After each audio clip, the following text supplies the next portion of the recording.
I never thought I'd find myself standing in the corner of my own engagement party, heart pounding in my chest as my eyes locked onto a scene that seemed ripped from the pages of a tawdry romance novel. There he was, my fiancé, entangled in a fervent embrace with my twin sister, a spectacle hidden behind the velvet drapes of our rented ballroom.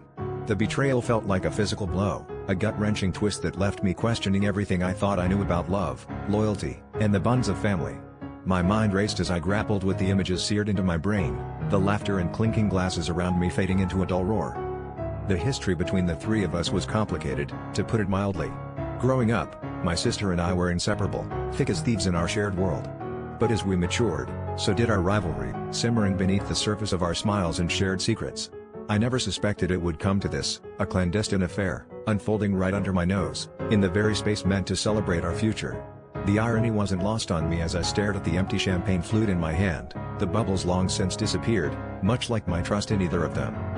As the night wore on, I found myself torn between confrontation and flight, debating whether to expose their betrayal then and there or let it fester in silence. Part of me wanted to scream, to tear down the facade of happiness we had so carefully constructed for our guests. But another part, the part that still clung to some semblance of composure, whispered that this wasn't just about them, it was about me, my choices, and the weight of the decision I had to make.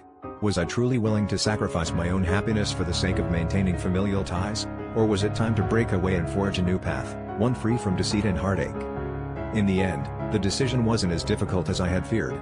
I approached them quietly, a smile plastered on my face, and congratulated my sister on her engagement to the man I once thought was my soulmate. The shock on their faces was almost satisfying, a bittersweet victory that tasted of liberation.